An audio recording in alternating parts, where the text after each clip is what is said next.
Freunde des gepflegten Korbballsports, herzlich willkommen zu einer neuen Ausgabe unseres Korbjäger Podcasts. Schön, dass ihr wieder dabei seid zu einer Spezialaufgabe. Nachdem die WM ja jetzt endgültig auf die Philippinen gezogen ist, die Finalrunde findet ja in Manila statt. Die deutsche Nationalmannschaft spielt auch morgen gegen Lettland ihr Viertelfinale und dann hoffentlich auch ein Halbfinale gegen die USA. Mal schauen. Haben wir uns gedacht, wir schauen uns den Basketball auf den Philippinen mal genauer an. Tatsächlich handelt es sich nämlich bei den Philippinen um eines der basketballbegeistertsten Länder des Planeten. Hat man vielleicht so nicht immer auf dem Schirm, ist aber tatsächlich so. Und warum das so ist und wie sich das Ganze äußert, wissen wir natürlich nicht. Und deshalb haben wir uns Verstärkung geholt. Rafe Bartholomew war so nett, uns ein Interview zu geben. Vielen Dank dafür schon mal.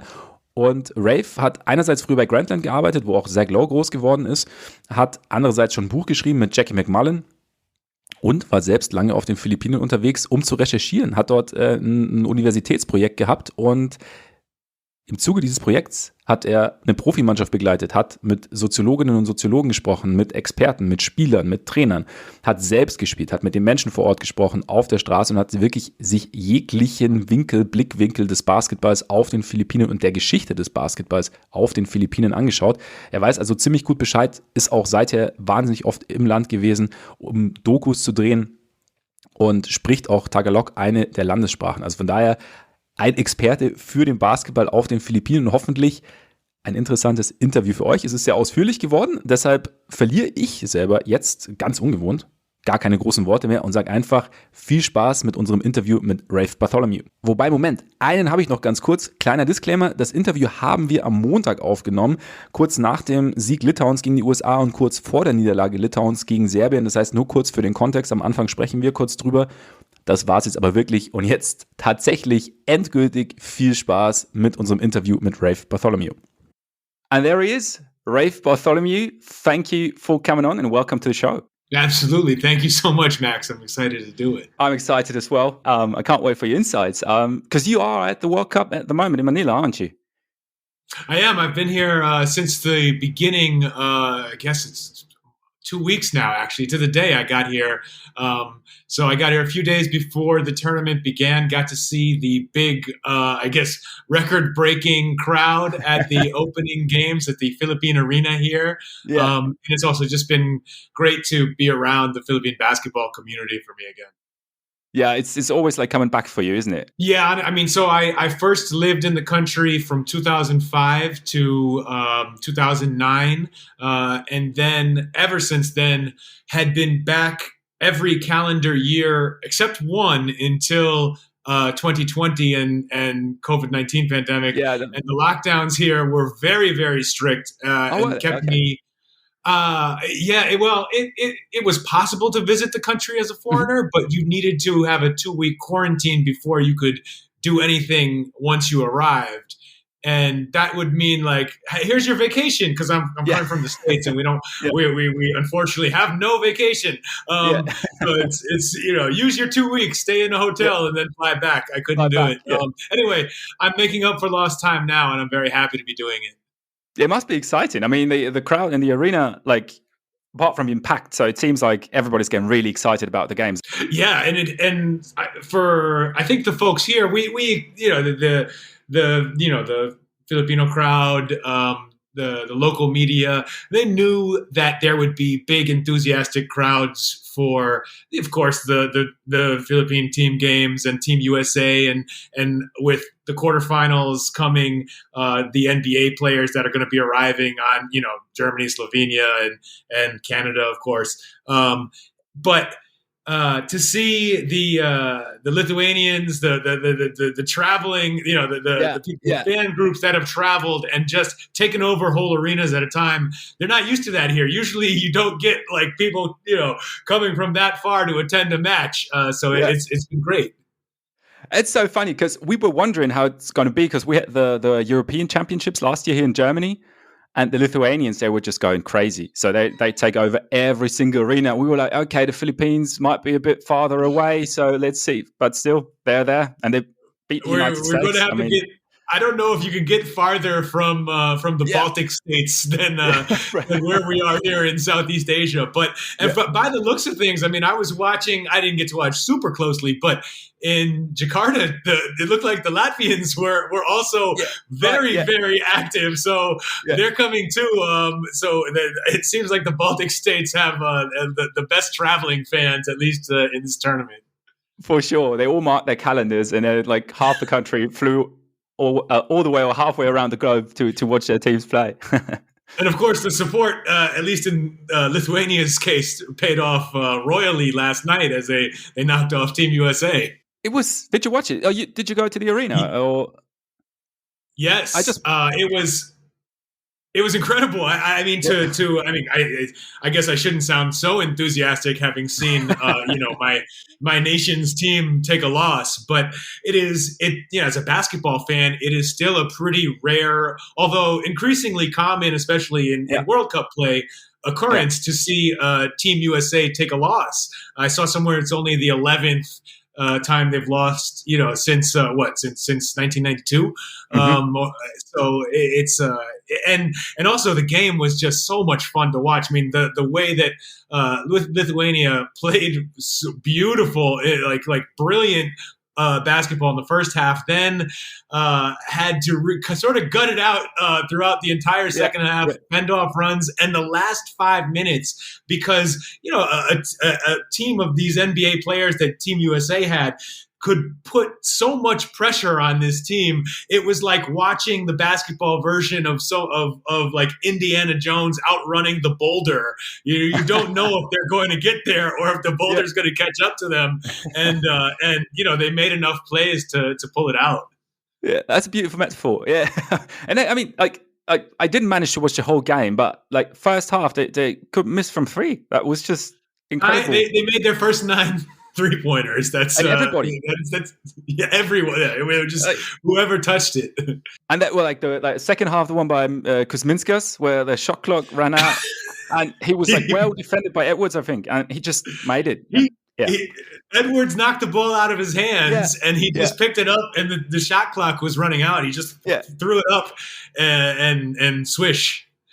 It might be one of those nights where, as Team USA, you say, okay, we should have won. We would have loved to win, but, well, sometimes your opponent's just got it going and you can't help it. I mean, I'm sure they want to win. Team USA especially thinks that they, no matter how good the other team plays, I'm sure they still think we are, they have that American basketball exceptionalism where they think they should win regardless. But, it's easy to rationalize this one for, one, because of how well Lithuania shot and played all around. Two, the fact that they will now, it matches them up with Italy in the quarterfinals, which looks like, arguably might be an easier game for Team USA than facing Serbia. And also, if you're going to take a punch like that from a team where they're just unbeatable on that night, you'd rather do it before a knockout phase. That is true. That was the last chance to get one like that before having really bad consequences. So before we jump into what we're here for to talk about, I have to ask, how excited is everybody to see the legends that our team Germany finally taking stage in Manila? People, at least the folks I'm talking to, I mean, the baseline NBA knowledge of Filipino fans is extremely high. I mean, the awareness is up there. So the German team's NBA players, from Dennis Schroeder, Daniel Theis, the Wagner brothers, they will be recognized, and they will get their love from the fans. I think, and especially people have been just watching it and impressed at, of course, they're one of the only one of two undefeated teams coming into the quarterfinals, and having, knocked off Australia and Slovenia so definitively in that last game. There's sort of a buzz of excitement, and just the idea of the folks I've talked to who are really locked into NBA basketball, the idea of seeing this other side of Dennis Schroeder's game, where he's one of these players who really whether it's because of the freedom he gets to play with, the amount of responsibility, his national team gives him to score and make plays. But he's one of those guys who is, you see him and you're like, what is that from sort of an NBA centric point of view? Yeah, FIBA Dennis is special. Yeah, it's like FIBA Paddy, and they matched up well in the game they played Australia. Like half or first quarter of Paddy Mills was incredible, and then Schroeder took over. Over here, we're the same. It's just like he's a whole different player when he plays for the national team, and it's fun to watch. Definitely fun to watch. So, and yeah, the Philippines, they won their first game at a World Cup in 9 years against China. Jordan Clarkson, 32 points, 20 points in roughly 4 minutes. That's not too shabby either. So, how popular is he in the Philippines? Is he like a big star? Very popular.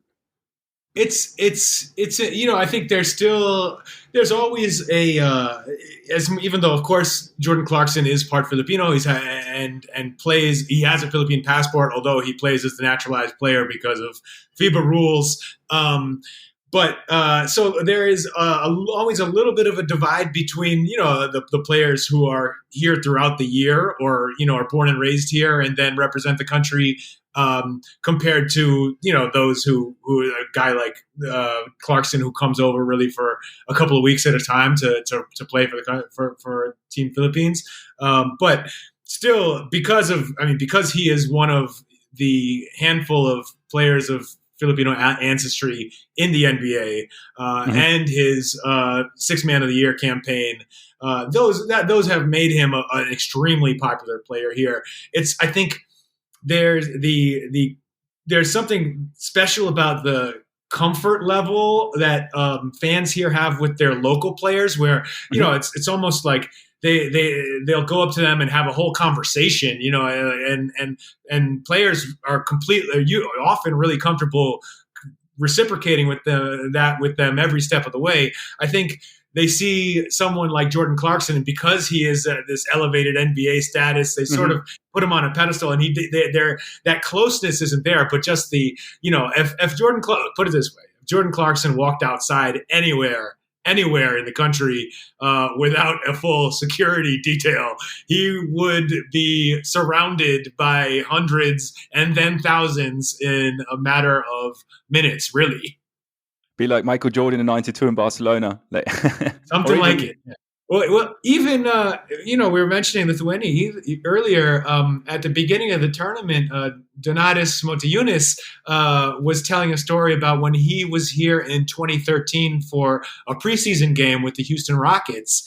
And he said him and some other players went to a local, a mall in Metro Manila, not really understanding the circumstances, and they didn't call ahead or anything. They just went because they figured it's a mall. What's the big deal? And they said it shut them all down. They had to call the police. They had to shut the doors, stop letting people in, because it gets posted on social media. Everyone starts showing up at the mall, and so this is for. This is for a handful of players. I don't think James Harden at the time, who were on the Houston Rockets. So the idea that Jordan Clarkson, who is one of the most famous NBA players here, at least to Filipino fans, he'd be a very, very big deal. Well, that perfectly sums up why I'm so happy that you came on, because that basketball excitement in Philippines, I just read about it before, and even before the World Cup, I think last season or the season before, when Clarkson and Jalen Green first played against each other as two players of Filipino descent. So, and I figured that's really interesting. I read about it.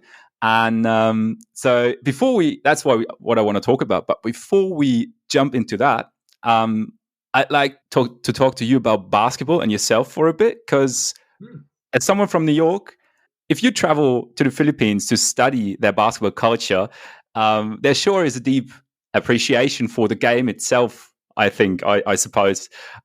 So I was wondering, so if you could sit down and have dinner with basketball, what would you tell it?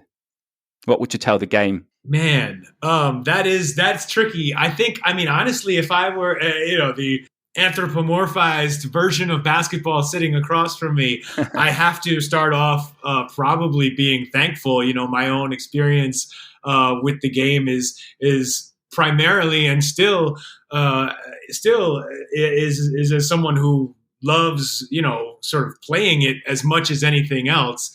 And then on top of that, has been lucky enough to figure out some way to stick around it as I grew up and stopped, having any sort of meaningful career. But I still feel best about myself when I am able to, get outside or to a gym in, the morning or at some point a day.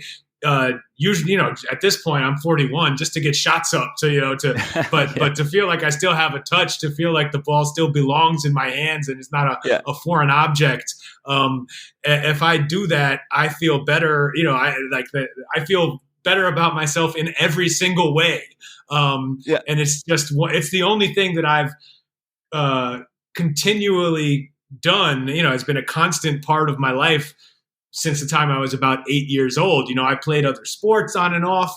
There were periods in when I was younger, when I was super fascinated with, film history. And I had a little 18 months where I was interested in art history. And for 5 years, I was like a really hardcore New York, 90s underground hip hop kid. And, and I still am interested in all of these little things, but they've come and gone in terms of how much time and space they occupy in my life. Basketball is the only one that's been a constant throughout.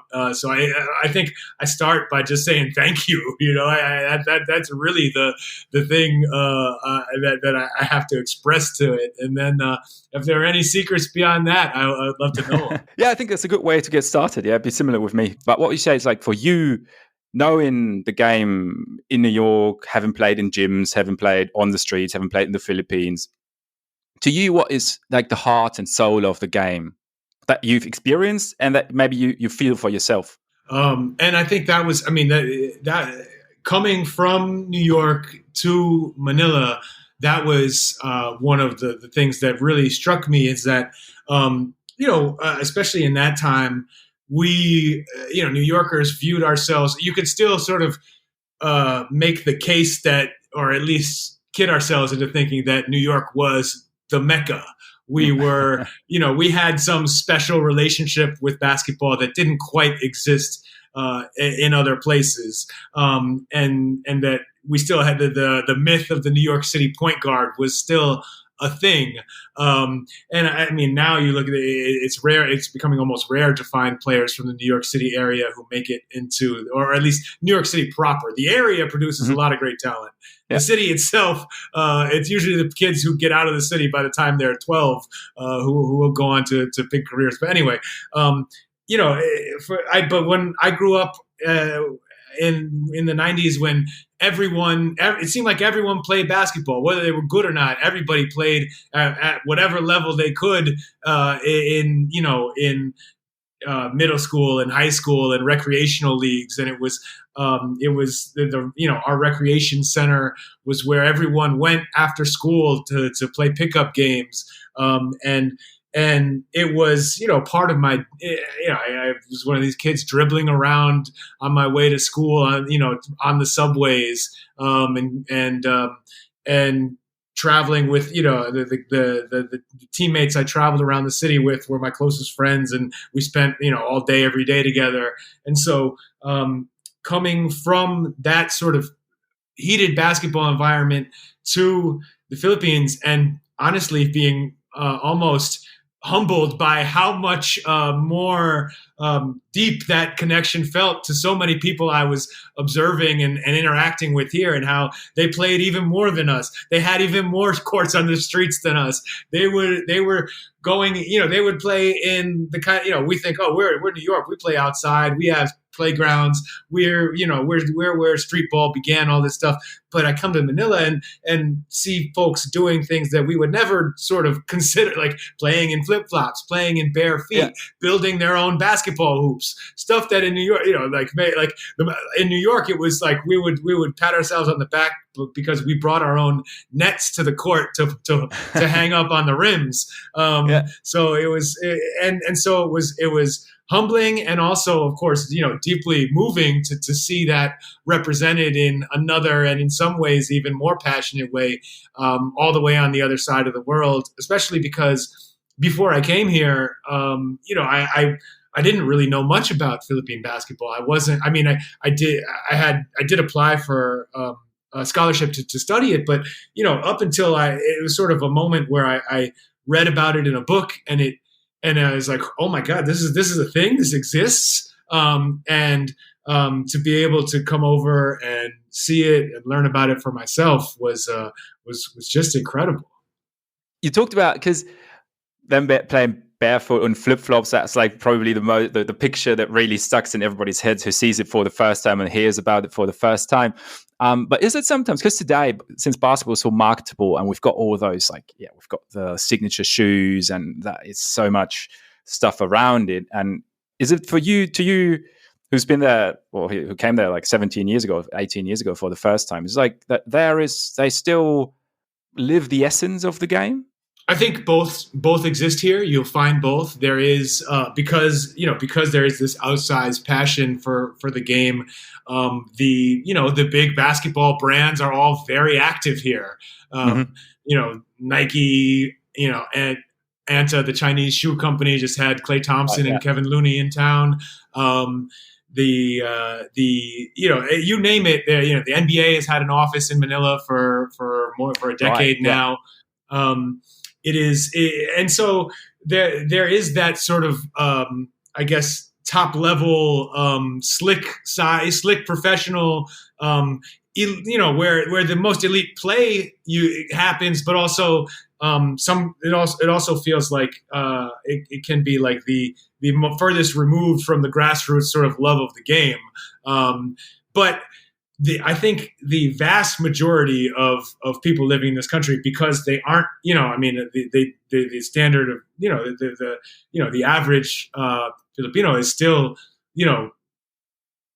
frankly, does not, go out and buy Nike shoes, at least, official branded Nike shoes, but they do play basketball, and they might have, sneakers that are shared among a family or, handed down, or, I leave my sneakers behind every time I leave the country. And I go back to a neighborhood and see, people still wearing the same shoes from, 2008 sometimes. Oh, wow. Okay. And it's so people find a way, and that side of things is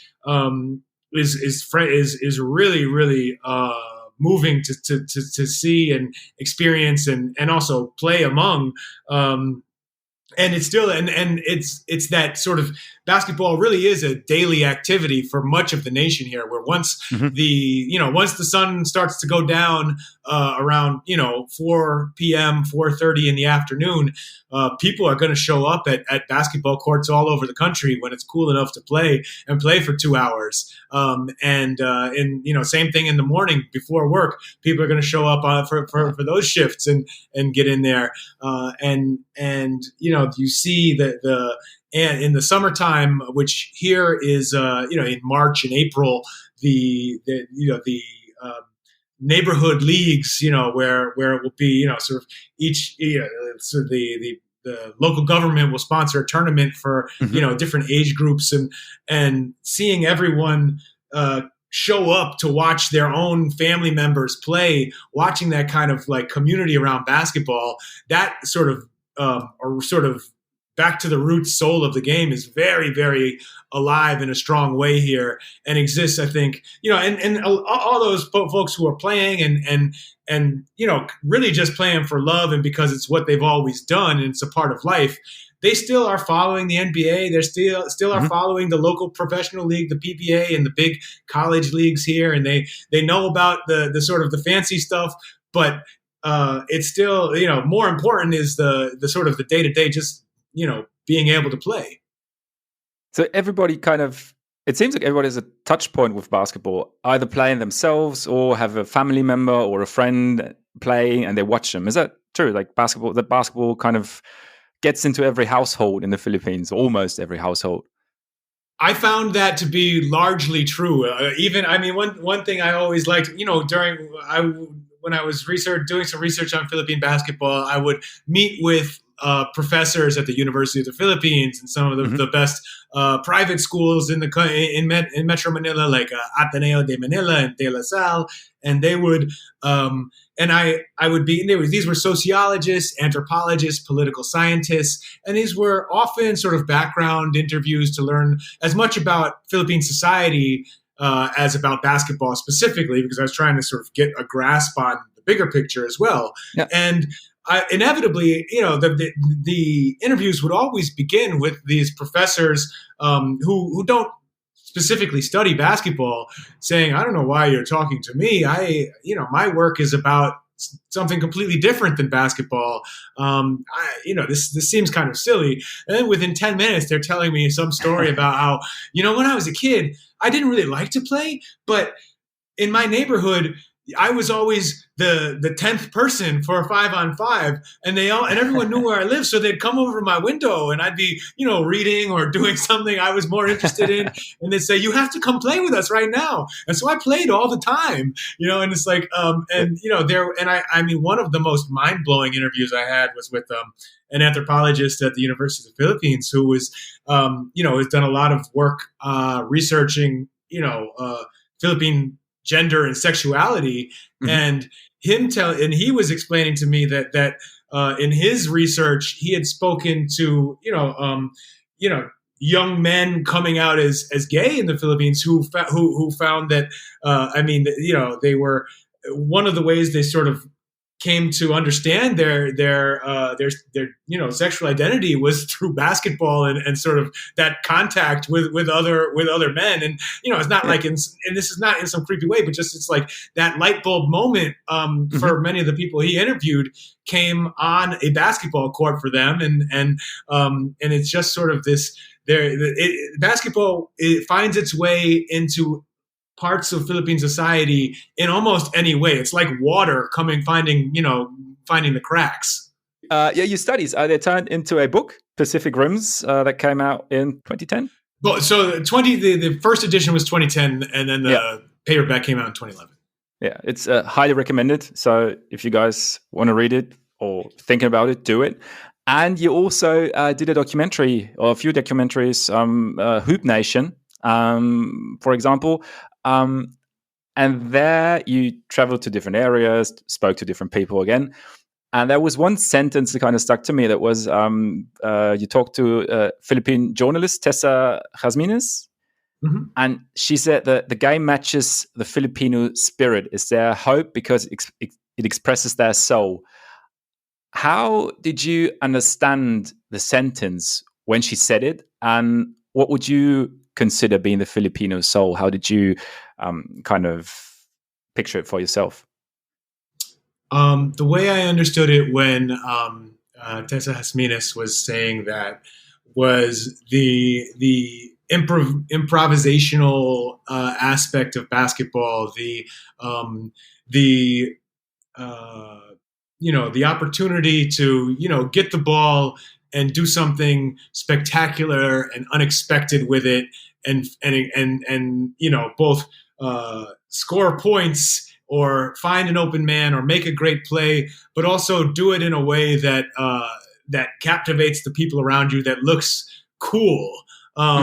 That that is you see that in a lot of aspects of Philippine pop culture and society, and the dancing, karaoke, some of the other sort of beloved pastimes, ways that people socialize in the country. In fact, honestly, if you go the variety shows that are on television in the middle of the day here, often when they bring someone out of the crowd and start interviewing them, they will say, in Tagalog, what is your talent? And it's like, are you a good singer? Are you a good dancer? What is, and basketball is another avenue for that kind of expression. Now, I think you'll also hear critics who will say, and I think with some good reason, that emphasis on flair and sort of one-on-one play and being cool in Philippine basketball, which is a real thing, does not exactly help them when the country goes out and tries to compete on the world stage. And if you saw the Philippines play in this World Cup, you probably would agree. But it is it still is a way, sort of, it's, it's still a major way that people experience the game. And I know, and also I remember times, one of the ways that people access the internet here, I mean, now everything's on people's phones, but maybe 10 years ago, you would see on the street, in some areas, there'd be little kiosks where you could pay 5 pesos, which is about 10 cents in the United States, so similar to euros, and get 5 minutes of internet. And you'd walk by, I remember walking by a row of these, and every single one was a teenage boy watching Allen Iverson highlights. And long after AI had retired, but it's like, that worship of the guy who can break you down and score is definitely real here. And I think Mom Tessa was sort of hinting at that self-expression, the excitement, the ability to show off what makes you special. Mm-hmm. Yeah, and Iverson, I mean, he was like the David amongst Goliaths. Yeah, he was small, so probably Filipinos can relate there as well. The underdog, yes. Yeah, and that makes total sense. And he was amazing. I mean, he was that one shining moment. I mean, you talk in your book, and when you talked about your book in the past, you also talk about the poverty in real life in the Philippines, and you also talked about the national team not really being that successful recently on the international stage. More losses than wins, and still the people have that excitement for the game and find their ways in their everyday lives. So can that be, in your opinion, knowing the country and knowing the game there, can that be like a sort of metaphor? So there's more to sport than winning and losing. I mean, you just said, so that one shining moment there, and there is also more to life, to a certain degree, of course, than having and not having. Yes, I mean, I certainly agree. This was like I think honestly, every time there's a world basketball event that the Philippines participates in, and wins one game or doesn't win a game at all in some years. There are people publish columns in the newspapers that say we shouldn't be doing this. We're not tall. We don't have, although the Philippine team is kind of got tall or at least has a couple of very tall big men. Could use some help on the wing anyway. But in general, there's this it's an old argument around here that because on average, Filipinos are not among the tallest people in the world, and actually on average are among the smaller people in the world, then basketball is not the sport for them. Maybe, and also the funny thing about these arguments is they always say we should go play football, soccer instead. Yeah. As if it's easy to just break onto the world scene in football because you're not tall, and it's like, have you ever watched the rest of the world play? And then you're fine. But if you think basketball is competitive, watch out. But indeed, I think that because one of the really amazing things I think about Philippine basketball is I think it is at this point so deeply ingrained in people's lives and in society that it's sort of immune to being knocked off of its pedestal, its role in people's lives, by the national team no longer performing particularly well at the World Cup, or not being indisputably the best team in Asia as the country was in, say, the first half of the 20th century, the beginning, sort of the early era of basketball. That played a big role. That early success played a big role in why the game became so popular here. But then it sort of skipped it. It crossed over into people's bloodstreams, and now it's really, people love it because it's what they do. It's because it's what their dads did and their uncles did and their grandparents, and it's where their mom sold food outside of the basketball court, and they were there every day watching. And it's because it's grown beyond wins and losses now, and there's nothing wrong with that, because you see the role that it plays in people's lives, and returning to the issue of the relative poverty of a lot of people have to live with here. It's the basketball is certainly not like a cure-all for anything. It's not going to make not going to fix anyone's lives or some of the problems that the country faces. It is it's something that, for when you see the day-to-day role it has in people's lives, and as a sort of something that just brings that much joy to so many people through playing, that they can access in their own backyards or in their own neighborhoods wherever they live. That is that's pretty inspiring. Yeah, it is. And I mean, you talked about like the first half of the 20th century where the national team was doing really well on the international stage. And reading your book, I thought it was the history of basketball in the Philippines was quite interesting, because it basically started off as being more than just a sport or just a game, almost from the beginning. So why was that? Why is it more than how did it help shape the nation, or what did it do to the Philippines, or for the Philippines? Well, I mean, in the beginning, I think it's probably accurate to say to the Philippines, because, of course, the history of basketball in the Philippines begins with American colonialism in the Philippines.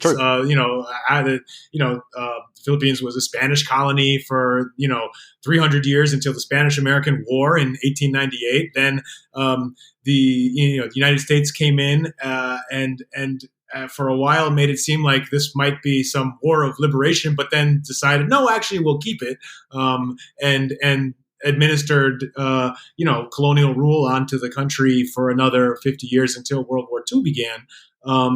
And throughout that, so at the beginning of the American colonial period, basketball was introduced along with other sports and athletic endeavors through the patently, just like at the, whatever they were thinking at the time, but very easy for us today to call clearly racist idea of civilizing people, who needed to be civilized, as if the society they already had was uncivilized.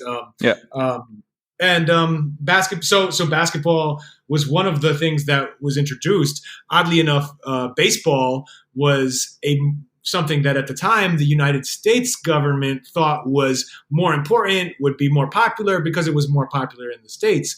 But that early connection with basketball, basically the Philippines competitively got a head start on certainly the rest of Asia and much of the rest of the world in basketball, because it was made part of public school curriculum here in 1911. And there was already a Manila YMCA that was holding tournaments as early as 1904. The sport became very popular in the universities in Manila right away, and it was for the same reasons that football has spread in other countries, at least compared to American baseball, where it takes less. You can play it. You can play versions of basketball in a very small amount of space with just one hoop. You can play it by yourself if you're just dribbling and shooting. It was easier to make basketball courts and playgrounds in the country. It's easier to play indoors, which was very important here in the Philippines, where half the year it's a monsoon season, and the other half of the year it's hotter than hell. So people do not want to be running around outside at midday here. So being an indoor sport really benefited the growth of it as well. And then because the Philippines got this head start in all of the early international competitions in Asia, the precursors to the Asian Games, the Asian Basketball Championships that turned into FIBA Asia. The Philippines was undefeated for about 30 years, and then would lose only undefeated in terms of winning the gold medals. They may have taken losses along the way, and then still the clear dominant force for another until about 1960. So through all of those years, and during that time, in addition to people watching basketball players perform so well and bring glory to their people, the country was also arguing for and eventually earning its taking its independence from the United States, which happened in 1948.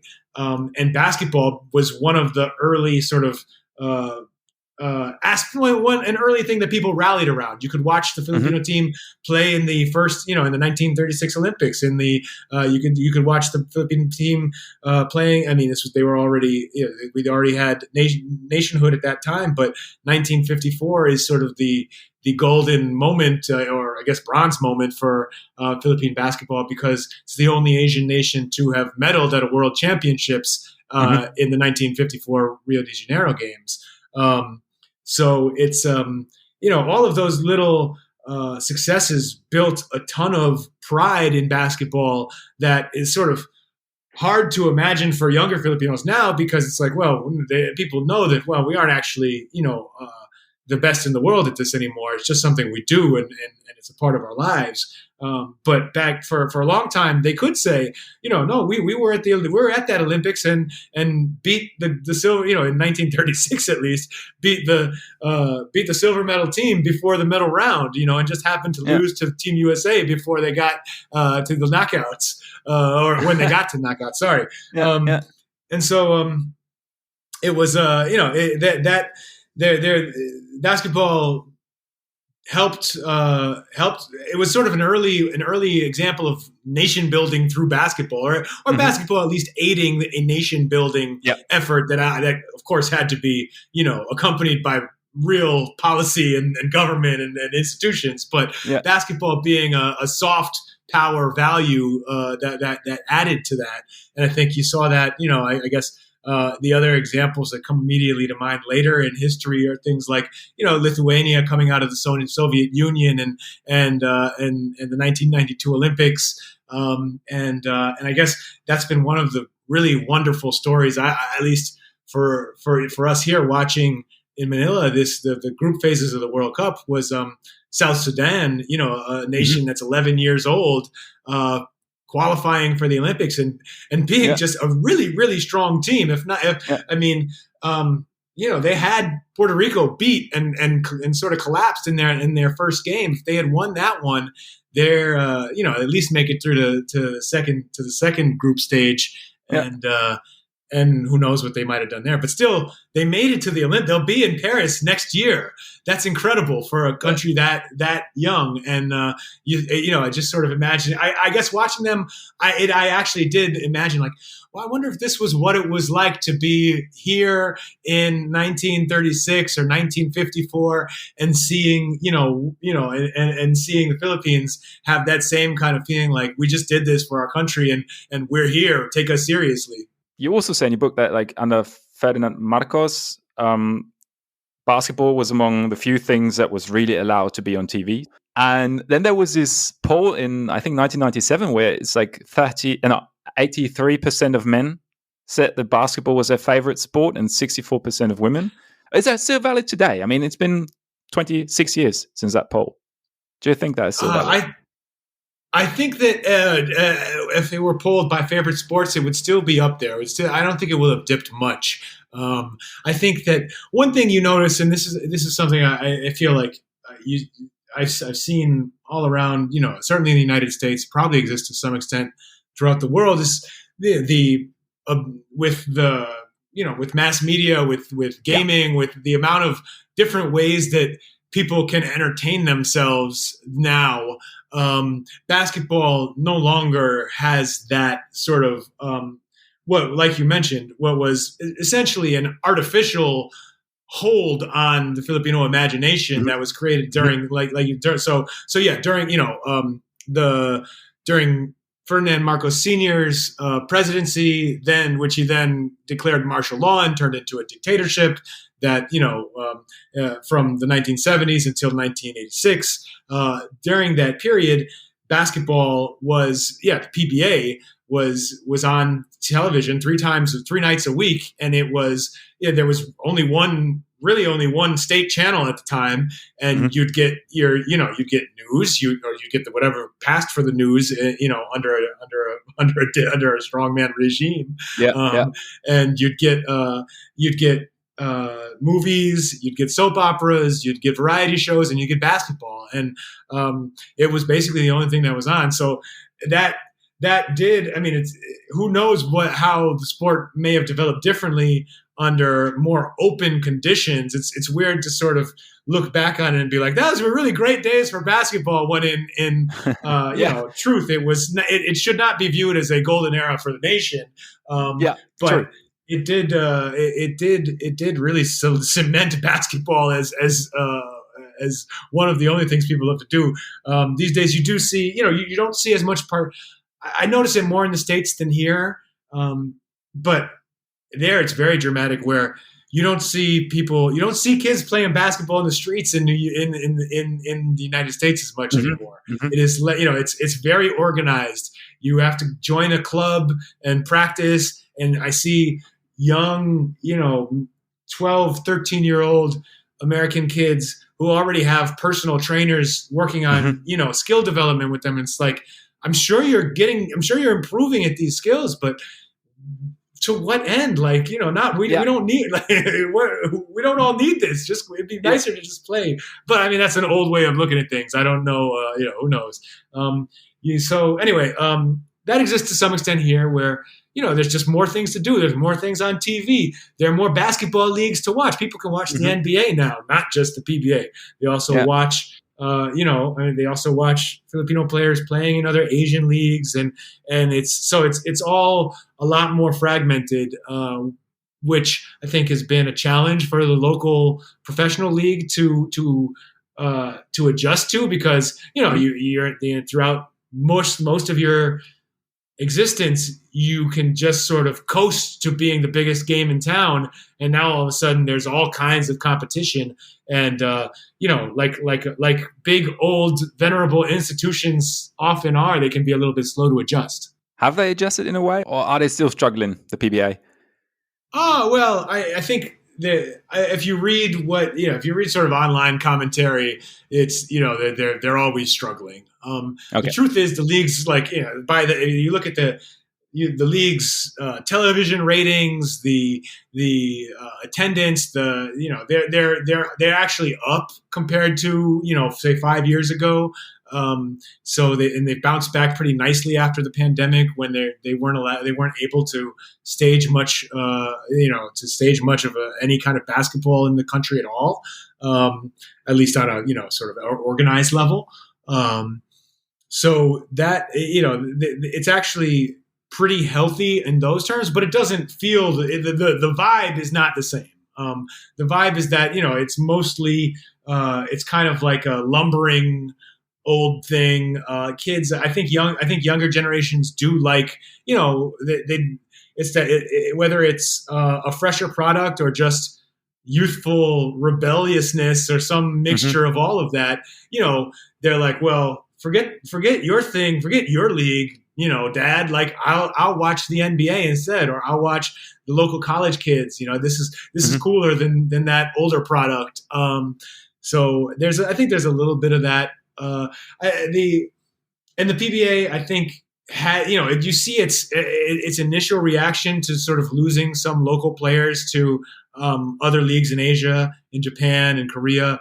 Their initial reaction was almost comically protectionist. Like they said, well, any player who does this is going to be persona non grata forever. Like, you can never come back and play here. And it's like, is this even legal? And that lasted for about a week until someone talked them down. And they're like, oh, well, and they keep sort of ratcheting down the penalties that they're trying to enforce on players, just sort of, going out and pursuing their own professional ambitions. And it's unfortunate that they sort of have to start from such a sort of aggressive tone, but you see that, and I'm not exactly, I don't know that I consider myself like a free market evangelist, but in this case, you see the market sort of forcing the PBA to adjust in a more, what we would consider a more level manner. Like they're saying, okay, well, actually, let's allow players to come back and forth. Until recently, there was no such thing as free agency in the PBA. Your mother team controlled your rights until they renounced your rights as a player. So they could, you at the end of your contract, if they didn't choose to sign you or trade you, you couldn't play anywhere else. You were still just there. They could just keep you, or just like keep you from playing at all.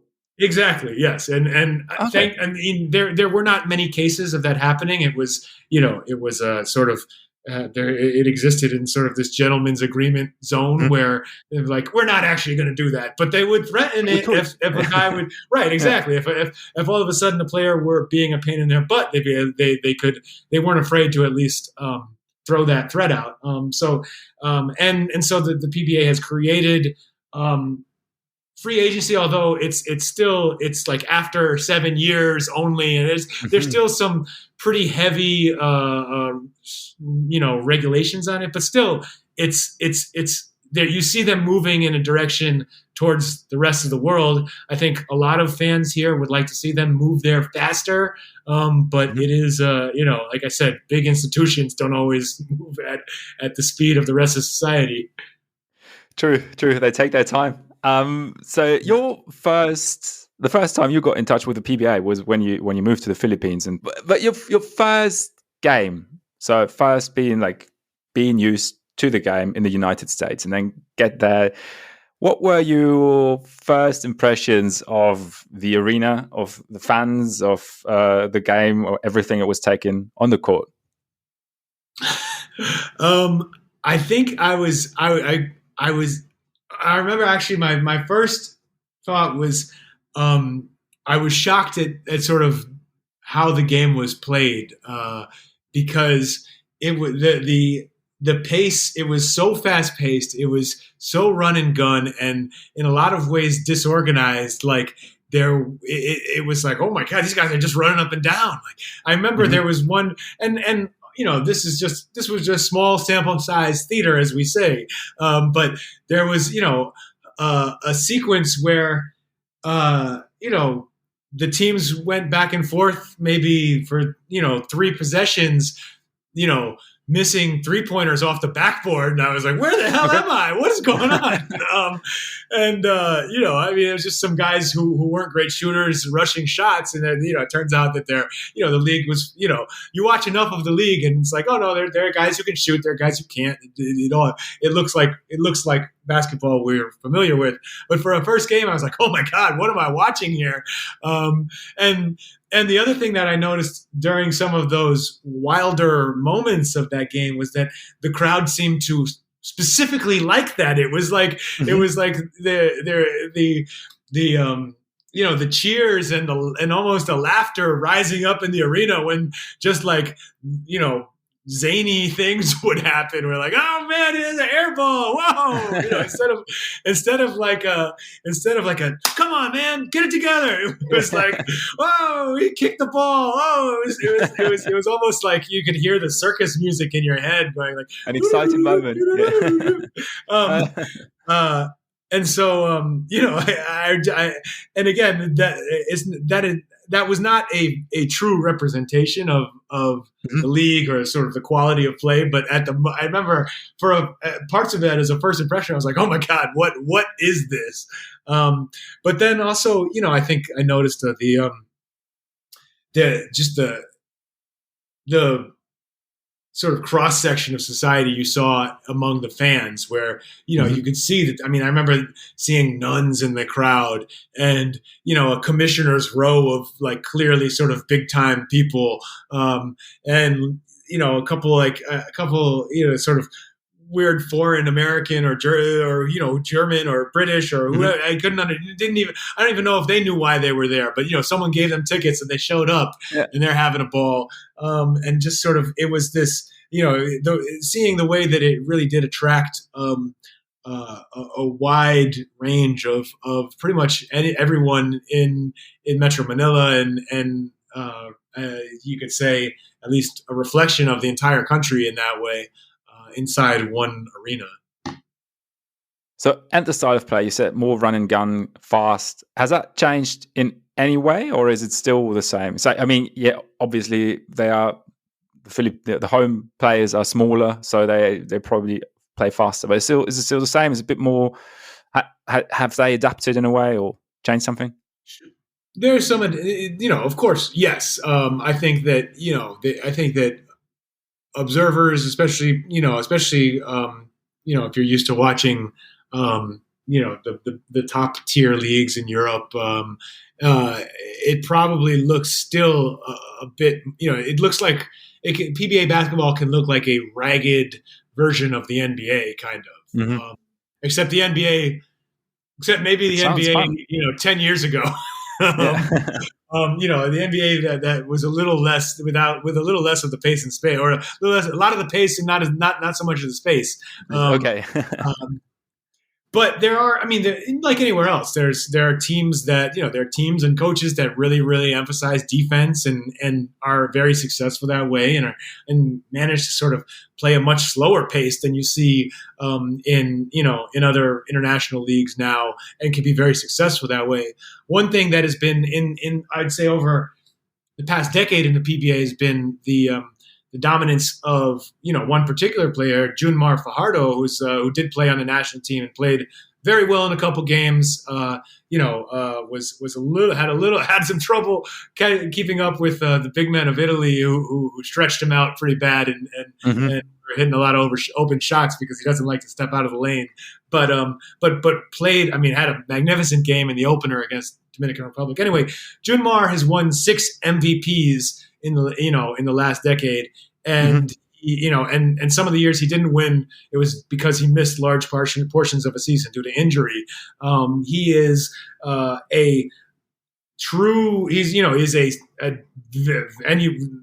it was apparent watching him match up against Bruno Fernando and Angola and other international big men in this tournament. He is a very good old school back to the basket big, and he's enormous. He can really, really bang, and again with a very good touch, great hands. He used to really run the floor, and that he was really a problem then.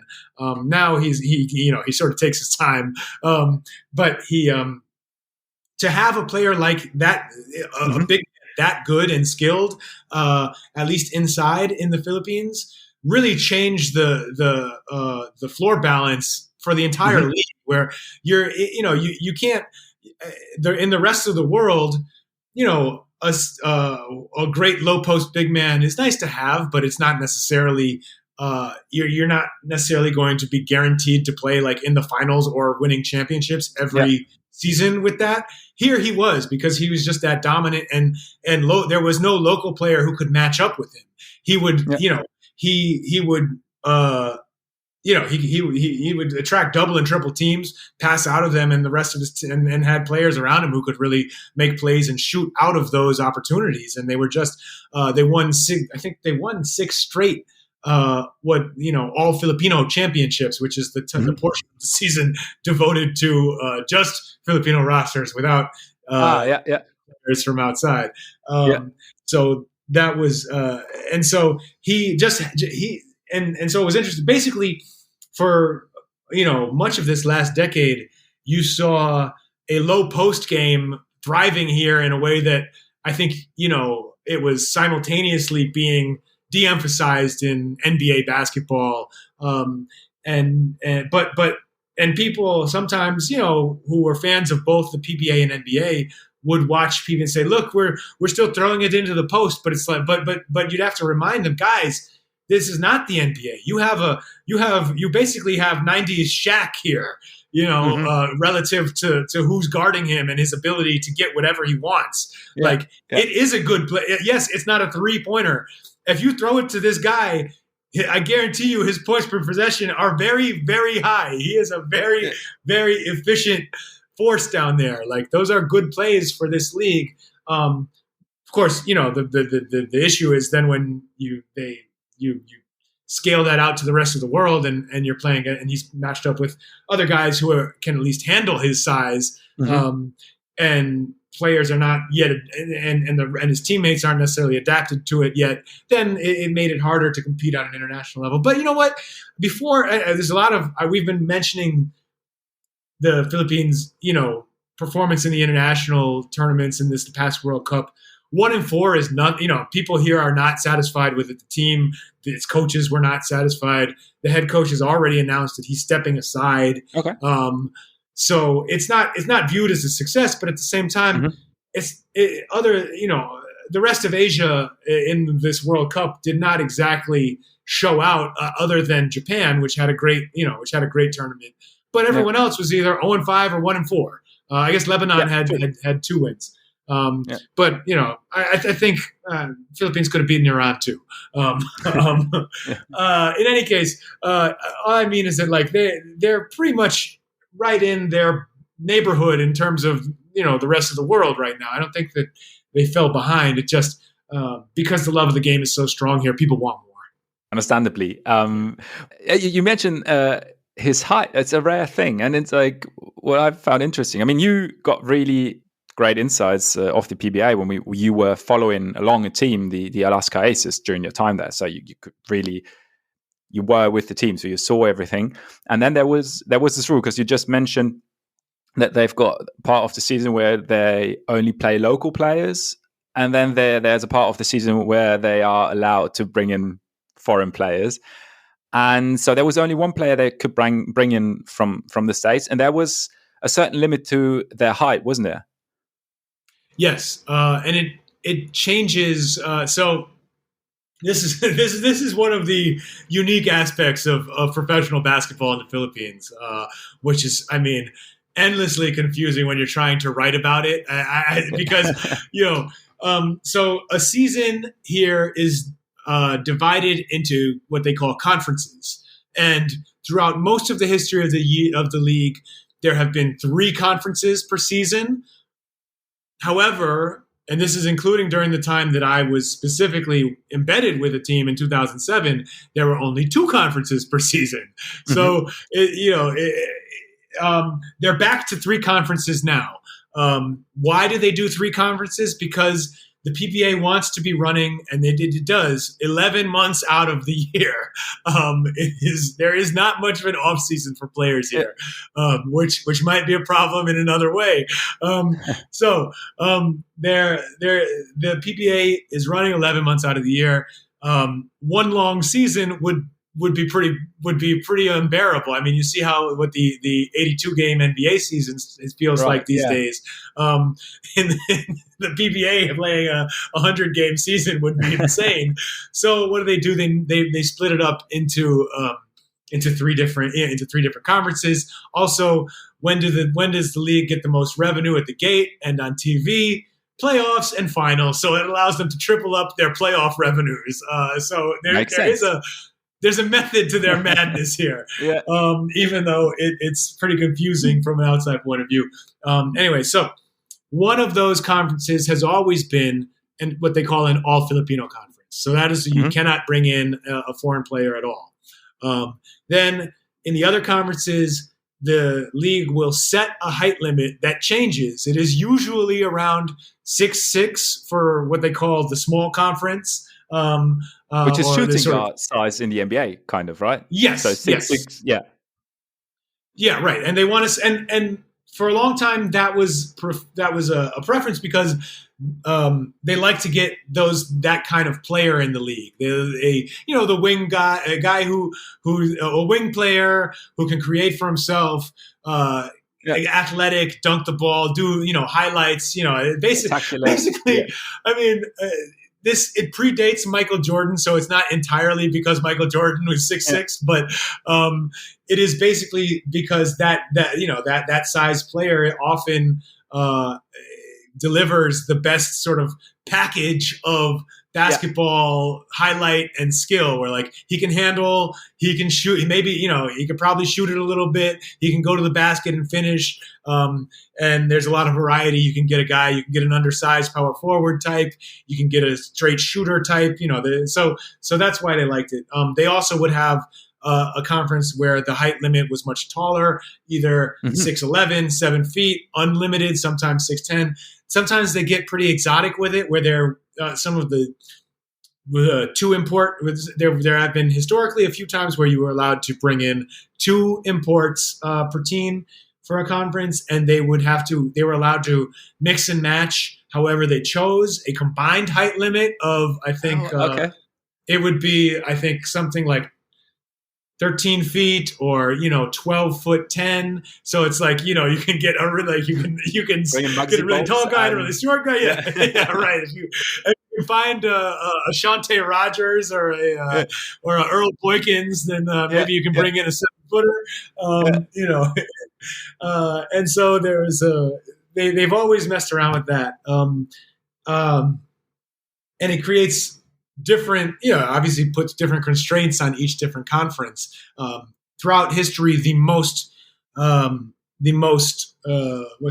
prestigious has always been the All Filipino, because that's the one where that's sort of viewed as proof of who's the best among the locals. The other ones, the best local teams usually show up in the finals or near it, but they ultimately are decided by who gets the best performance from their foreign player. With the height limit, were they really strict about it? How did they check whether the player really was within the limit? That has evolved over time.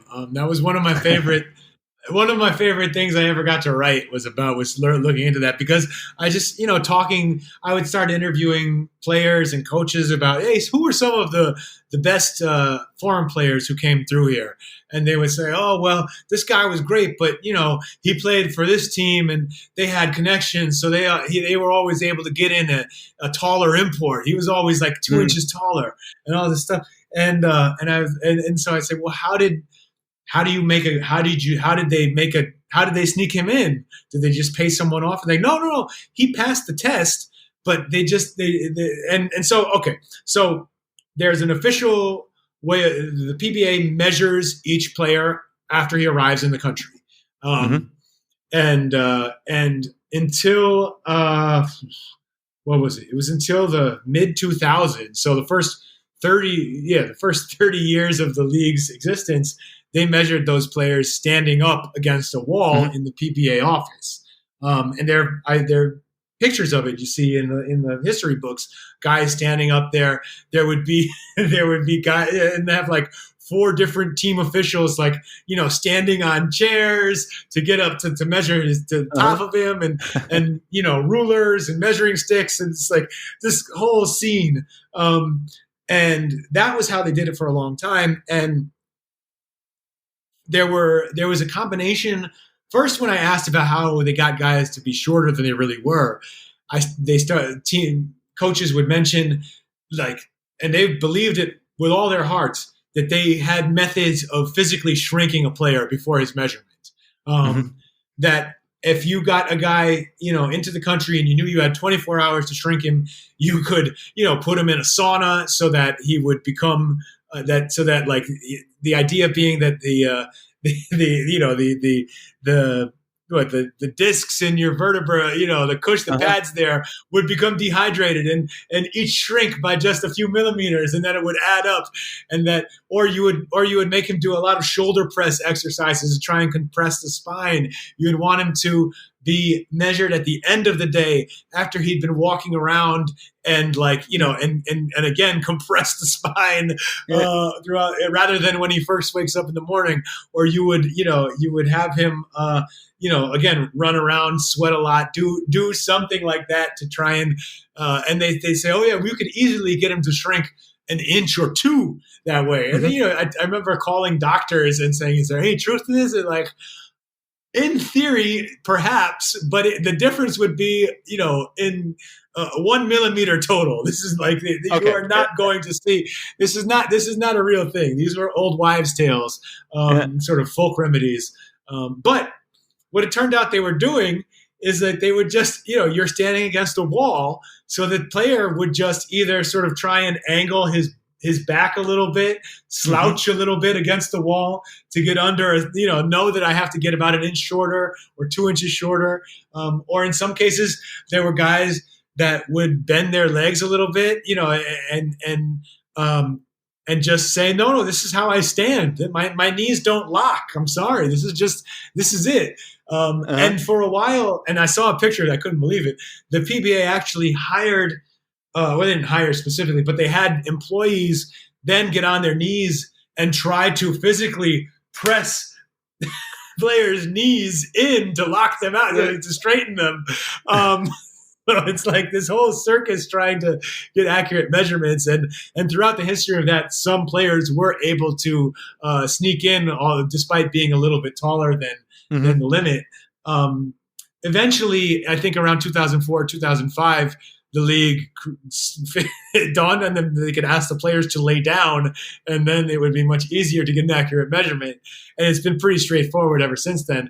But there was an interesting little lag period there from 2004 to about 2007 where, teams, some teams like to bring back players they've worked with before because, he was good in the locker room, good effort, showed up. We liked him, or he's just really talented. He's available again. We had him 3 years ago. We almost won. Let's get him back. They started doing that, and in a couple of cases, guys who had been 6'5" or 6'6", 2 years before were now 6'7" and couldn't play, and they had to send them home.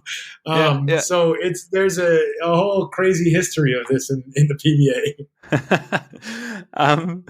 You saw it from up close, as you said, and you also saw how like foreign players interacted with their team, with their coaches, and how some of them had to compete against other players that the team might want to bring in instead of them to replace them. And so, what made it so difficult for foreign players? I mean, there were some pretty big names, or fairly big names, with Darvin Ham, now Lakers coach, or Dickie Simpkins, Scott Burrell, who had won championships with the Bulls. Or how was the experience for a foreign player to be part of an PBA team and get adjusted to the way they play, to the way they trained, and to the way they had to perform on the court? And what were the expectations for them? Absolutely. I mean, the expectations throughout much of the league's history have basically been to get buckets, to score a lot, to whatever you do. I mean, he's one of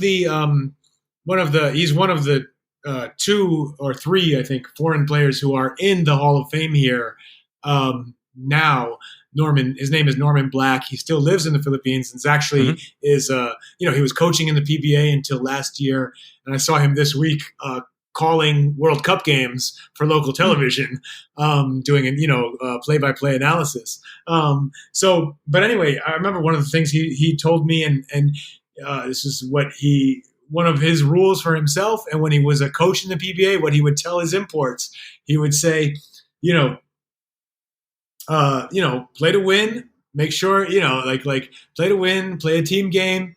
Make sure you get your numbers, because even if the one thing, at least at the end of the sort of in a bottom line way, he always understood that if he could point to his box score and say, look, this is here, I did this, it was a form of job protection, or at least was a way to stave off being replaced with another import, which is something that teams here can be very, very ruthless in doing. I mean, they will replace a guy after one game. I've seen players who were averaging, high 30s in points replaced in the middle of the playoffs because a player who the team suspected might be better was available. just all kinds of, basically, the teams look at it as, you're a hired gun and we will pay you handsomely and treat you well for as long as we need you. And they don't really, and it's pretty emotionless beyond that. And I think a lot of the players do understand that. It's not like playing international basketball for a lot of these American guys. If they've been around, they've had experiences in other countries that aren't that different. But the Philippines has a quick trigger, and one of the ways for those players to sort of protect themselves was always to at least make sure they got their points and their rebounds. And they, of course, they'll stick around longer if they win, but sometimes even if winning in a lot of cases proved to not be enough for some teams and managers, where they would be like, well, we're 6-0, but our import isn't producing. So maybe if we get an import who scores even more, we'll be even better. And, this is usually not coming from the coach. This is coming from someone above who does not understand how that player is contributing to winning. But unfortunately, that kind of influence can be around, or historically has been. The other thing that can make it difficult, so there are big expectations for scoring. And, you mentioned Darvin Ham is one of the big name players who came out here and fizzled out rather quickly. He only played 3 games.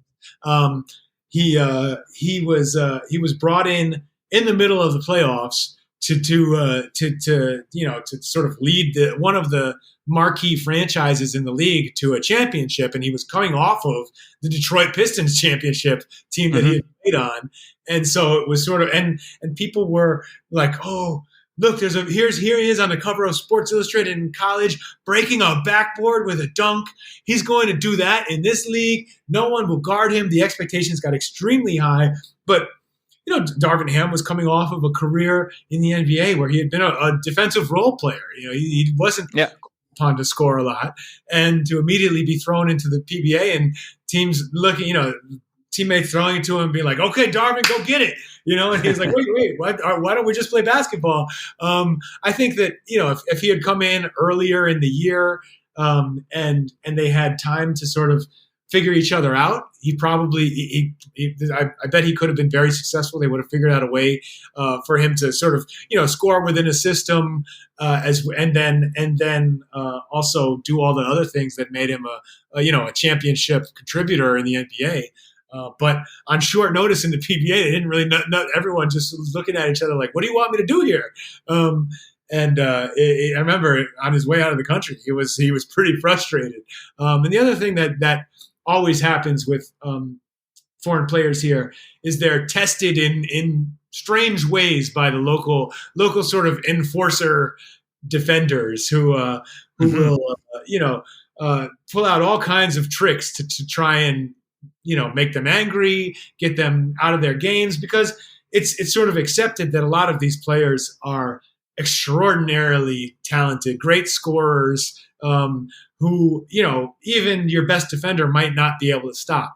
So what's one of the ways they try and even up the score a little bit is by, hacking them, doing just weird, holding them in weird ways that'll drive them crazy, like, holding their fingers, holding, just pinching, really cheap, like little jabs to the stomach, like things that, I mean, they're dirty. They're legit dirty. Things you don't like, yeah. Not necessarily like things that are going to hurt players, but are just going to be like, what is wrong with you? Why are you doing it? Like, just like this is not basketball. And the guy would just smile and be like, yeah, okay.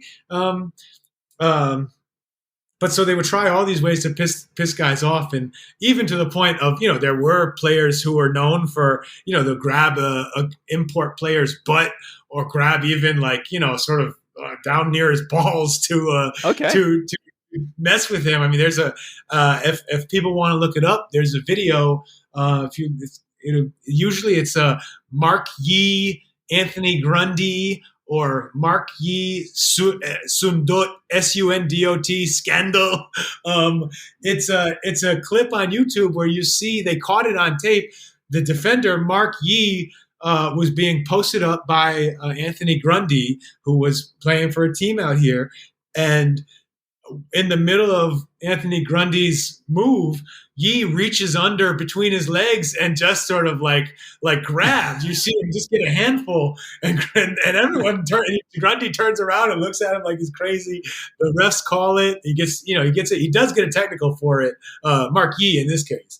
But it was there are stories throughout history of players who could do that. Players who this was in the 80s. There was a player known for being able to spit a very fine stream of saliva between his two front teeth and aim it at players on the free throw line. I mean, there's I can't throw you off. Things ways to mess with people. And foreign players often had to deal with the worst of it because, it was sort of, the same way that it can be difficult to referee a player like Shaq or Giannis in the NBA, where it's sort of like they're physically so overpowering. You don't know exactly what, you let them referees let them let defenders get away with fouls against them that they wouldn't let other guys get away with, because it's sort of like, well, he's so big, he can take it. There's a little bit of that here where, players will hack the living heck out of import and just sort of be like, well, deal with it, big guy.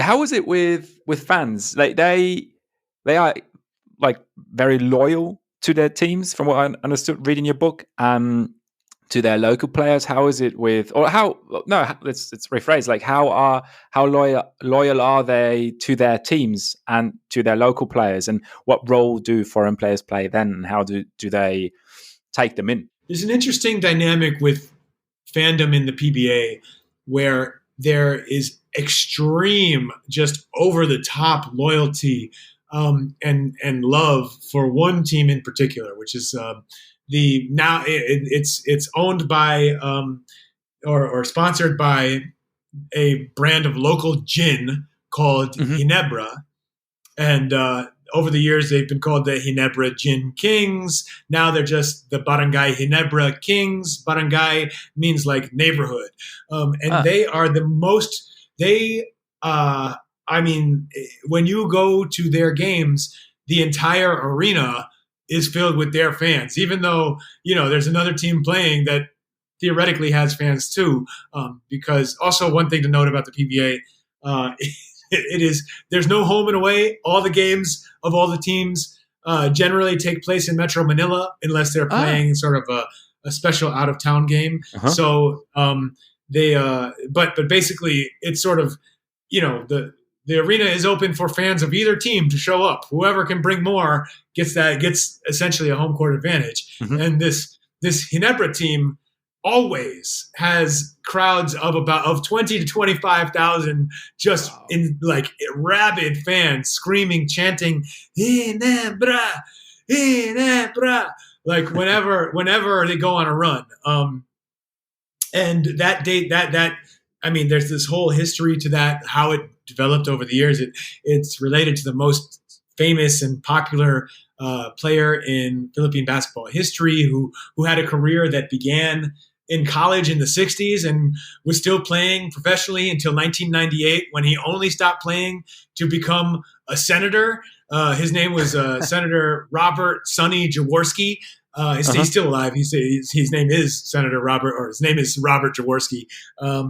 And he was this super passionate, when he was at his peak in the 80s, had won an MVP, was never considered the most talented player in the league, but was up there, was always a top 5 guy. But it was really his attitude.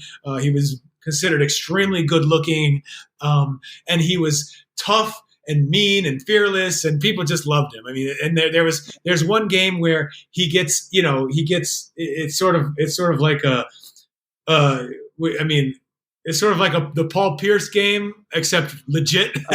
No bathroom breaks or whatever it was. Where they were playing against a really strong opponent that was actually a lot better than them. He gets smacked in the face and has to leave, and gets, I think, 18 stitches, came back for the fourth quarter and led a comeback for the team. And it was one of these sort of legend making moments that people told their kids about it. The story gets bigger every time someone tells it. It's like Willis Reed combined with Paul Pierce combined with the flu game. All in one. And he was already a hero before that. But so anyway, because and the other aspect of what made him so popular was he was one of these players who considered it his sworn duty to spend time with and be kind to every single fan who ever approached him. And he, every teammate of his, when he was a player coach, the players who played for him, they all say that after every practice, he would not leave the gym until every fan who showed up to get his autograph or to shake his hand or to take a picture or anything, he would spend time with all of them. He knew their names. The fans who kept coming back over years, he would bring, he would know their birthdays and have like spaghetti, because Filipino culture, it is good luck to eat noodles on your birthday, because it's like a long noodle. It means long life. What means long life? Okay, yeah. So you get spaghetti or pancit noodles for your birthday. He'd have, so he really, he had this close relationship where he was as loyal to his fans as they were to him. And because of that, and he also made the whole team, all of his players, do the same thing, even if they couldn't quite keep up with him. He wouldn't let them ever sort of snub a fan. So it was part of the deal to play for him. And because of that, and he was there for so long, from basically 1981, this team was its first year, until 1998, when he stopped being the player coach. His son was playing for him, and he would still check himself into games at age 52 just because. Wow. And so, but through all that time, people grew up with him, and he was, and the fandom he created, people then passed down to their generation, to their kids, and it still exists, even though he's, it's been 25 years since then. Because of that, his team is still the most beloved in the league, and you see, and it still is the one that has the most loyal fans that will, who show up for every game, and are waiting to see the players after every single game, and it's really it is the national team within the league, besides the real national team. Yeah. And over time, that's honestly only become even stronger. Like, there were 2 or 3 other teams that had similar followings when I was, back in, say, 2005 to 8, when I was researching the book. Now, almost two decades later, it feels like Ginebra's lead on the rest of the league in terms of fan loyalty and devotion is almost, it's like it's doubled it. It's like they've lapped the field. Okay. So it's really, and to the point where I don't know that the league, it's hard to tell what the PBA considers a challenge, but if I were in charge of the PBA, I would be worried that Ginebra is so popular that the other teams can't even gain traction at this point. And I don't know how you build up organic support for another team, because it's like there's so much behind this one squad. So that is one of the interesting. I warn people when they reach out to me, friends, or sometimes people will just email and say, "Hey, Rafe, I'm traveling to the Philippines. I read your book. I really love basketball. I want to check out a PBA game." And I'm like, it's great. Do not go to a game in the middle of the afternoon, on a Wednesday between 2 teams that don't have the same following, because you'll think I made everything in my book up, because there'll be 100 people in the crowd, and it'll feel like, this is the whole everything I was local writing gym about doesn't exist. Yeah, exactly. So, but if you go to a Ginebra game, it'll feel like, one of the most intense sporting environments you've ever seen. I remember actually my father only visited me once when I was here, which is fine. I mean, that's plenty. It's like he's in No hard his feelings. 70s. He's in his 70s now. He was very hot and uncomfortable. Yeah. But the one time he got to visit me, I took him to a Ginebra game. And not only that, I took him into the standing room area part of the arena where they don't even sell tickets. They just it's, people line up about 2 hours before the game, and then an hour before they open they take down the rope, and everyone just runs in and tries to get a seat. And we stood in the sort of in the space between seats there for an entire game. And my dad was like at times grabbing me and saying, is this arena going to collapse?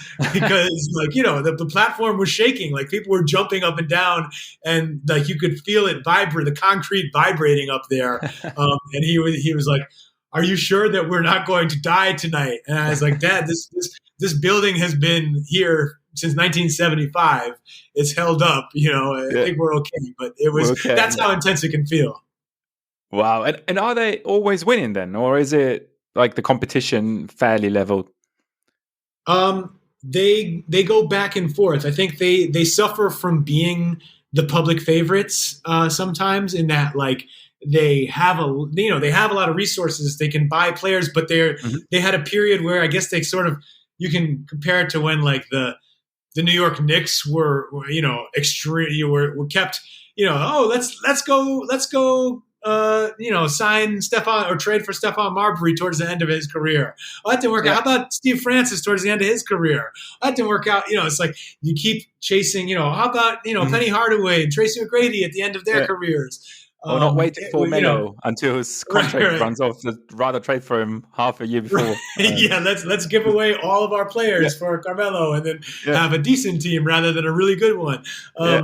There have been times in Ginebra's history where the management has searched for quick fixes and made those kind of similar personnel decisions that made them sort of a mediocre team instead of one of the best ones. In recent years, they've been consistently one of the best, so they sort of have righted the ship. And they are generally competing for championships. Interesting or sort of significantly, they've never had that one big man, Junmar Fajardo, who I mentioned earlier, the really dominant local player. So he plays on a team owned by the same corporation, I might add, which is the San Miguel Beermen, and so that has actually helped build up a rivalry between those sort of sister teams in recent years, where they often find themselves facing off for a championship, where it's like Junmar and his team and San Miguel versus Ginebra and the Wild fans. So Ginebra has its ups and downs, but right now they're very, very good. But a good rivalry seems to be good for the league then. So that is going into a good direction. Absolutely. But the league wants to get that team in the finals every time, which is not really you don't want the league to have that incentive, right? I mean, where that is true. Because the people are hardened basketball fans like anyone else in the world, and have a cynical streak to them. And when they see a call go for that team's, go that team's way in a big game that, forces a game 7, or, puts them in, gives them a chance to advance in the playoffs. It's like, they need Ginebra in the finals. They need Ginebra in the finals. True. May raise questions, such calls. Yes. So from the arena to, like, we've been going on for a while, but I just briefly I want to touch on the streets, on the street courts in Manila, because it's like the famous picture. One of the pictures is on the cover of your book with the guy Duncan in flip flops and no shirt on. If you Google Philippines basketball, you come up with pictures of like courts randomly in the streets, sometimes just like literally on the street, and cars either waiting or the players making room for the cars in order for them to pass and then play on. Is there really a court on every corner? And is there one people start playing, will there be people showing up and either try to play themselves or just watch them play? For me, I would say that is not an exaggeration at all from what I've found living here over the years. It's one of my favorite things to do in the country is just to walk, to sort of walk through a new area, whether it's in Manila, in an urban area, or in the province, and just, finding all the different little ways that basketball reveals it to yourself, it reveals it to you, as you walk along. And like the closer you look, the more you'll see basketball, whether it's, whether it's, little half courts set up, on down an alley, or, full courts, or sometimes just, a painting of a basketball player on the side of a building, cars riding by with, one of the main forms of public transportation traditionally, and going way back in the Philippines, it's called the jeepney. And it's an extended diesel passenger jeep that has two benches on the inside that you hail and jump in and ride it until you want to get off, and you clink the top of the roof and say, I want to get off. And the sides of those are always decorated, but with whatever the driver cares most about. A lot of the time you'll see pictures of his children and his wife and stuff like that on it. One of the other common things is basketball. You're walking along and you see a Jeep fly by with the entire, for you, it will, the core of the 1990s, Michael Jordan, Scottie Pippen, Chicago Bulls, their faces will all be like, Scottie, nice. Michael, Scottie, Horace Grant, Cartwright, Paxson, Phil, you see them all there, or you'll see the Showtime Lakers, or you see like one that is just all Kobe'd out,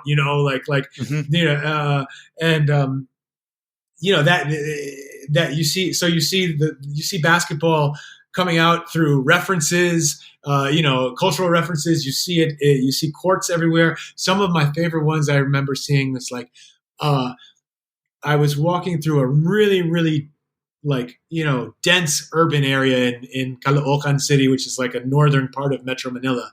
And the street I was walking on was as tight as an alley. It's like maybe two people could walk by side and fill up the street. And there were some sort of teenage guys had rigged it was sort of like two long metal hooks, kind of like a big clothes hanger type setup, and on that they had affixed a small backboard and rim. And so people here, for security, often have iron bars on their windows. And so they would go they were moving up and down the street to wherever there was some space to have a little half court game, like a little one-on-one, and they would hook their metal thing and hang it onto people's iron bars, and then just have a hoop hanging there, and they'd shoot for 10 minutes and then move it to another spot. And I'm just like, this is so ingenious, this is so cool. Portable hoop. And there's one I saw. I was here earlier this year, staying in a rural part of the Philippines, Romblon province, and I took a walk through, it basically feels like you're walking on a path through the jungle.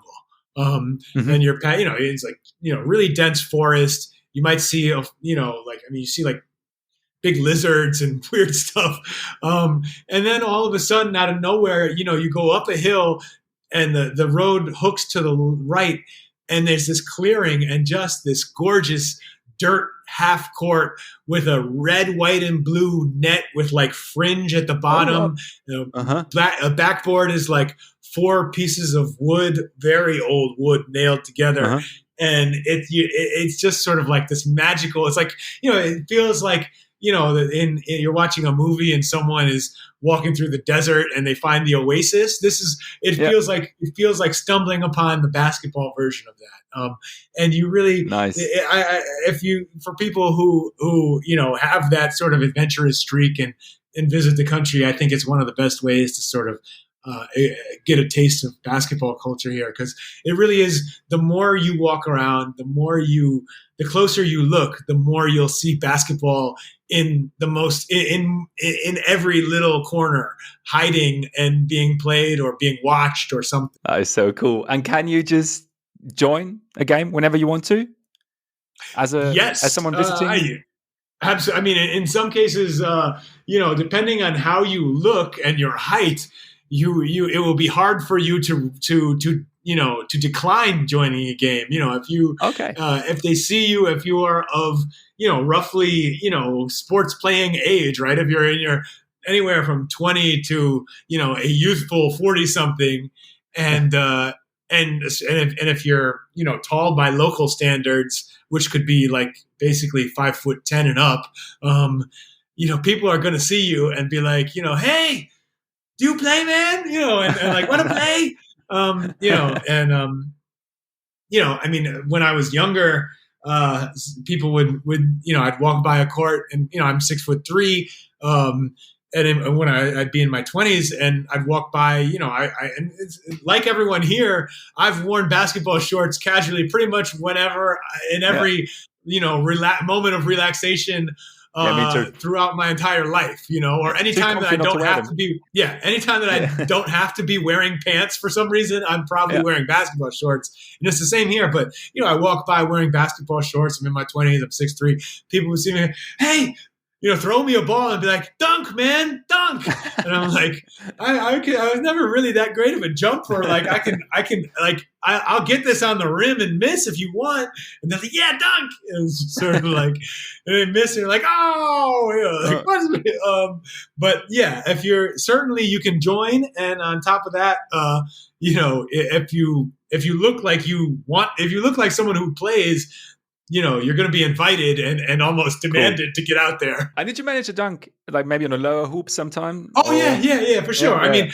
I mean, certainly, like, when I first came out here, if we had, and it's pretty common for guys to be playing with, sometime, or younger kids will have like those miniature balls that are easy to palm. I would dunk that. It was basically, I also have small hands, so I can't palm a ball. So having poor hops and having to go up with two hands always, was basically a killer for me, doing any consistent dunking in my career. The miniature balls I could dunk on, and it's also common when you're walking around. You will see for example the photo you mentioned of the shirtless kid, the kids playing the shirtless guy dunking on a homemade hoop. I mean that he's definitely using a smaller than regulation ball, and that hoop is probably 6 to 7 or 8 feet up. It's not. He's definitely that was not like a regulation basket in height or in any other way. And so there were times when I'd walk by a game like that, and guys are and folks guys would tell me to join, and I would. And on those, I mean, it's a little embarrassing to sort of talk about like it was real, because deep down I know it wasn't. But it felt like I was you're playing 3-on-3 with a miniature ball, and you're just like two dribbles and like yamming it on people on 8-foot rims, and a crowd forms and people are like oohing and eyeing, and it's like it's amazing that like on a completely artificial sort of, that is not real basketball. That's not going to get me anywhere in a competitive game. However, it felt so real, man. It felt real to me. It really does go to your head fast. You're like, pumped up, dunking in front of people. Maybe to wrap things up, you talked about your book Pacific Rims as like a love letter to the Philippines. What made you fall in love? I think it was one. I think it starts with basketball. because that, like I said at the very beginning, I thank you to basketball when we're sitting there at dinner for sort of being with me my entire life. This sort of the thing that has given me joy all along the way, and finding this country where it felt like literally, and it's not literally, but almost literally, everyone I met had a similar love for the game. It just really, it was their special thing. And being able to share that with so many people anywhere you went, really made it easy to sort of start assimilating and learning more about Philippine culture, but then beyond that, I made an effort to learn Tagalog, and I still speak well. And then I also, studied the history and did a lot of, and really, I guess, assimilated beyond basketball. And that was something that really, I don't know, it just became who I am. I can't even imagine the sort of what my life would be like if I hadn't moved here when I was 23 and sort of had, those really crucial early 20s years when for Americans, it's like, that's when you're first really out on your own. You're out of college. You don't, you're feeding yourself. There's no dining hall. And it, at least for me, I felt like I came of age and sort of became an adult in the Philippines, and I've carried around the country with me ever since in ways that frankly can be hard to explain to people back home in America who are like, "What are you talking about? Why do you keep going back there?" But it's because it's a part of who I am now, and it really I'm so grateful to everyone who sort of accepted me along the way and made that journey possible. Those are some beautiful last words. So thank you very much for doing this, Rafe, and taking so much time. Apart from your book, Pacific Rims, which, again, I highly recommend, and your other book, Basketball, a Love Affair, which matches what we just talked about for the past roughly 2 hours, that you wrote with Jackie McMullen, right? And Dan Clores. Is there any other way our listeners can read you or hear you, listen to you, watch you, that you'd like to share? Sure. Yeah, well, look, I am on social media. If you look up my name, I'll probably come up on Instagram and Twitter, and you can. I'm not the most. I don't post as much as I did when I was younger. I'm getting old, but still, I'm still out there. And I think I really love, I'm thankful that you watched Hoop Nation. There's another show called Pinoy Hoops that we did a little bit before then. I loved working on those shows. It was a chance to keep sort of extending the work that started in Pacific Rims and telling Philippine basketball stories. And we got to travel the country a little bit and visit some incredible places and see these great stories about basketball out here, and those are all free on YouTube now. So if this stuff was interesting and you want to actually get a visual of it, those shows, I think I love those, and people, that's a great thing to check out. I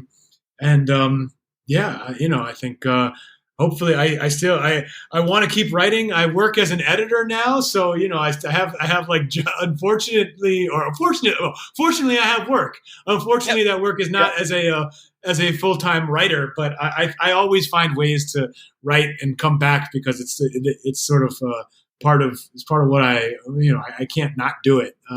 It always comes back. Once a writer, always a writer, right? Sure. Cool. Thank you so much, and enjoy the rest of the World Cup. Hopefully you'll witness the German team winning a medal. And take care. Enjoy Manila. Thank you so much, Max. You can tell it doesn't really take a lot to wind me up talking about this. I really love it. I sure could tell. That was great fun. Thank you.